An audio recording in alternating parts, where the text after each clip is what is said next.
Welcome to Smells Like Teen Parent, a podcast for adolescents and the adults who annoy them. We're bringing you a special interim mini episode where we're featuring one of the primary organizations Smells Like Teen Parent supports with our social justice mission. I'm here with Douglas Stiles this morning. Douglas, do you go by Doug or Douglas or Mr. Stiles? Doug is fine.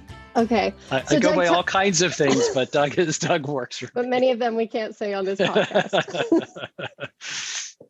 So you're the executive director of Huckleberry Youth Programs. Is that correct? That's correct. I've been with Huckleberry for about 7 years now. What do you like to do in this position? Oh, there's many things. So I grew up in San Francisco. So I was kind of born and raised in the culture of the Bay Area. And for me, coming back to Huckleberry is in a way coming back home. I've done many things, and this was kind of coming back to the community again and giving back to the community in which I grew up in. And what I really enjoy is that in San Francisco Bay Area, in Marin County as well, there really is an emphasis on that next generation and realizing that it's getting more and more challenging for the next generation. And so finding that connection between young people and adults is the key, and it's getting harder and harder to do. So it's really a pleasure to be a part of that and work through those struggles and hopefully get to the other side of it. Tell me a little bit about what challenges do you perceive that youth are struggling with, and particularly the youth population that you interact with? Yeah, we primarily work with adolescents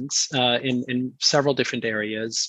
Our focus are on safety issues, health issues, also youth justice and education. Those are kind of our four target areas. Really believing that every young person, whatever background they come from, deserves to be able to thrive in their life. And being an adolescent is really challenging. And the extra challenges we've seen with COVID, with people schooling remotely, missing a year of their whole child development, families struggling with that, what I call kind of the subclinical mental health issues, where people are feeling maybe not major depression, but despondent and unsure what should be happening or what's next, or feeling anxious about being in the classroom again, or feeling anxious about being online. I mean, there's a lot of things that are currently happening because of the situation we're in that just exacerbate the already challenging adolescent phase that people go through. I feel like, we're only starting to, not that we're not completely out of a crisis, but we're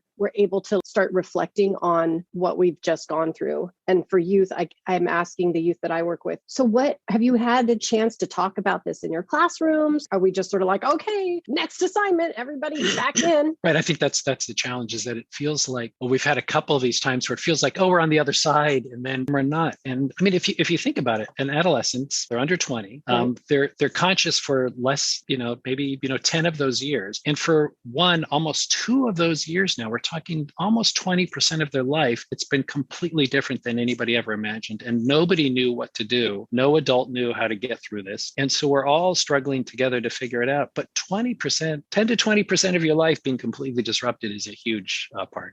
I'm a little older than 20. And so if I think of 10% of my life being a little different, it's a big part of somebody's existence. And it's happening, right now. And the adults are dealing with their own stuff and exactly, yes, have never gone through it either. Yes. Nobody's really an authority in this moment. Right. I mean, I think this is the thing that's so easy to forget, that we as parents, so I'm a parent too, are going through challenges as well that are not related to our kids. And then we are going through challenges with our kids. And then we are also trying to be the role model and the guardian and the guide for our kids. I mean, it's a tall order being a parent through this pandemic. It sure is. How old is your kid? So I have 2 kids. My youngest, I would say, is 18, and my oldest is now 24. So you've gone through the thick of it. So you are an expert. No, I've been through it. I've had experiences. Am I an expert? I don't know. So my youngest actually went through the college application process and is now in her first year of college, all through this COVID thing, which is a completely bizarre and strange process. I bet that was a wild ride. So we were scheduled to go do some tours of colleges in March of 2020. I'm getting the years mixed up. So everything closed down. At the time, we were just getting excited about the next phase of our life. And I don't think we're alone in this at all. So the next phase, we were building up for years. Here's this next phase. And then, we're going to completely change the way that looks. And I don't have words for it. I was going to say it was a struggle. It was a change. There were some positive things out of it too. It's really this mix of stuff all at once. Thinking about your daughter came through that moment in time and had a supportive adult caregiver around her. And I know you work with youth programs and with youth who maybe don't have somebody as stable and on the ball as yourself. Right. How do you show up for those kids and what? Well, so the biggest thing that we find with adolescents is that often they've moved to the adolescent development stage and parents have not. So parents are still thinking of their kids and working with their kids as they're younger. And I did this myself as well. The kids are developing faster than I can develop as a parent. That's just the way it happens. And so often our first step is to sit down with a parent and a child or the family and say, just basic communication. Are you listening to each other? Because when you're parenting a 7-year-old, you should be taking a very different stance with them than someone who's 16 or 17. And somebody who's 16 or 17 is an emerging adult, and they have ideas and they have emotions and they have all these things that are very different for a younger kid. Just sitting down and trying to listen and understand each other is really the first step, because as parents, we often feel like, oh, I know better. I've been there. I know what it was like. I'm just going to tell you to do it and just do it. Please just do it. And that's kind of the first that's the first clash that happens, is the adolescent is like, hey, I don't have to do this. Those clashes then start to develop into bigger crises, whatever the situation somebody may be in. And as I said, if a parent is working 3 jobs because we live in the Bay Area and it's really challenging and they're not at home or what, that just exacerbates some of the underlying challenges. So if the one thing I say to parents is listen, you don't have to agree, but you do got to listen, because that young person needs to be seen. They want to belong. They want to be a part of whatever's happening. And that's a transition for parents from being younger to being an adolescent parent, a parent of an adolescent. Right. Listen, and managing whatever they're saying, manage the triggers that you're feeling as they're talking. Yes. That's always an interesting challenge. Yes. Okay. So for every person that's downloading this episode until the next one comes out, I donate money to your organization. And I was just wondering, what do these funds fund? Huckleberry, just quickly, has been around in the Bay Area for over 50 years. We started the first runaway youth shelter in San Francisco back in the summer of love, 1967, and have branched out to provide a range of services. We have a health center in San Rafael. We have a health center in San Francisco in the Haight that provides general care to adolescents. We do a lot of health education in the schools in Marin and in San Francisco. We have a youth justice program in San Francisco that works with youth who are arrested and diverts them from the system so that they don't get rearrested. We still have our shelter in the Haight and are involved in working a little bit more with older homeless in San Francisco, so those that are 18 to 24. And finally, we have a program that's working with young people who may be trafficked or at risk of trafficking to get them to a safer place, a safer lifestyle. So there's really a range of things that we're doing that any support would be helpful in making that successful. I mean, we definitely have such a diverse culture in San Francisco and a wide need of services. Yes.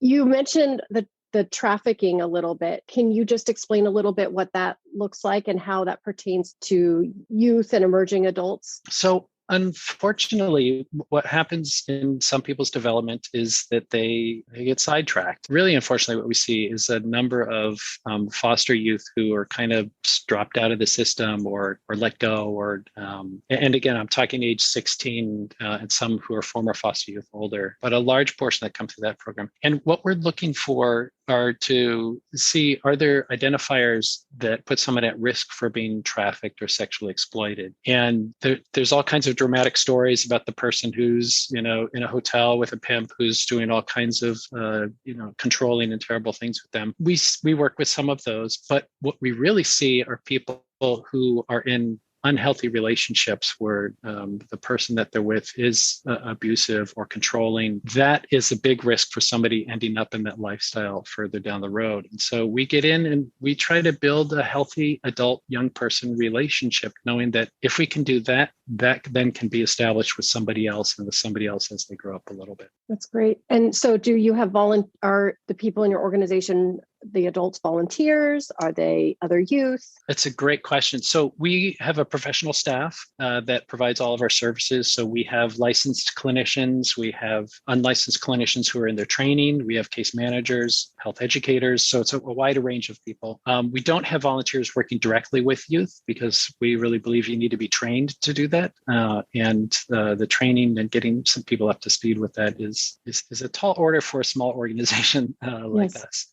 We do have volunteers help out in other ways with our fundraising, connecting with us in various other ways. But with that team, it's a group of case managers and a therapist that's working with young people. That's great. I'm doing my part as one human person with one set of hands. If people just have a bunch of money that they just want to give to your organization and support youth programs, and where might they do that? I think it would be great if people just contact me. You can or contact our organization. Go to our website, www.huckleberryyouth.org, and you'll see a donation page there. You also see contacts if you want to talk to somebody about various ways that you can give. And I see there's also a teen crisis hotline that any teen can call? Any teen or any parent can call as well, or any adult who's having some questions or challenges with their teen. We have clinicians actually call as well. As it's really a resource for anybody to call, but it's housed at our 24-hour shelter, so there's somebody there all the time. And so that number is 415-621-2929, and there's a little donate box right below it, so you can call or donate or both. So many options. Doug, thank you for your time, and I hope this helps shed a little bit more light